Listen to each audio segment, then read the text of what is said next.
ృభ్యో నమ శ్రీ మహాగణపతయే నమ శ్రీ లలితా మహాత్రిపురసుందరియే నమ. శివానందలహరిలోని 54వ శ్లోకానికి ఇప్పుడు మనం అర్థం తెలుసుకోబోతూ ఉన్నాం. ఈ శ్లోకంలో స్వామివారి మన చేత చక్కటి ధ్యానం చేయిస్తున్నారు. వర్షాకాల ప్రారంభంలో ఉరుములతో మెరుపులతో వర్షం కురుస్తూ ఉండగా ఆడనెమలిని చూసి మగనెమలి నృత్యము చేయుచున్నట్లు సంధ్యా సమయమున విష్ణుమూర్తి మధ్యలో వాయిస్తూ ఉండగా దివి నుండి దేవతలు సంబరంతో చూస్తూ ఉండగా భక్తులు ఆనంద పుష్పాలు రాలుస్తూ ఉండగా పార్వతీదేవిని చూస్తూ తాండవ నృత్యం చేస్తూ ఉన్న శివ పార్వతులను మన చేత చక్కగా ధ్యానం చేయిస్తూ ఉన్నారు.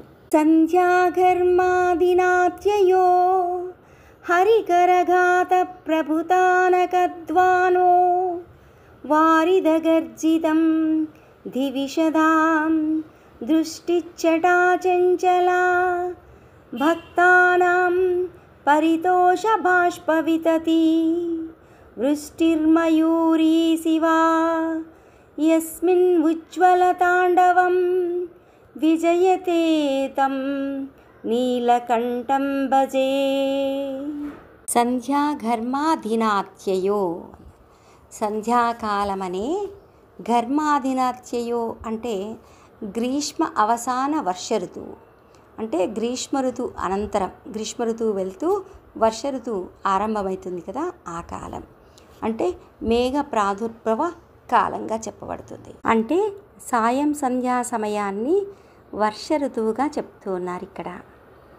హరికరఘాత ప్రభుతానక ద్వానో, విష్ణువు చేత, విష్ణువు యొక్క కరముల చేత ఆఘాత వాయింపబడుతున్నట్టి ప్రభూత పుట్టిన ద్వాన ధ్వని, స్వామి చేత వాయింపబడుతున్న మధ్యల యొక్క శబ్దం. శ్రీ మహావిష్ణువు సాయంకాలం శివాలయంలో మధ్యలో వాయిస్తారట. ఆ వాయింతని ఇక్కడ గర్జితంగా చెప్తూ ఉన్నారు. ఆ గర్జితం ఏంటి అంటే ఉరుము. వారిద అంటే మేఘం, గర్జితం అంటే ఉరుము. దివిషదాం, దివిలో ఉండే దేవతలంతా దృష్టిచ్చటా చెంచల, వారి యొక్క చూపులు, దేవతల యొక్క చూపుల సమూహం. చెంచల అంటే మెరుపుతీగ. ఆ దివిలో ఉన్న దేవతల యొక్క చూపులన్నీ కూడా మెరుపుతీగగా అయ్యింది. భక్తానాం పరితోష బాష్ప విదతి, భక్తుల యొక్క ఆనంద ఆశ్రువుల యొక్క సమూహం ఇక్కడ వృష్టి అంటే వర్షం. మయూరి శివాహ, శివ అంటే అమ్మవారు పార్వతీదేవి.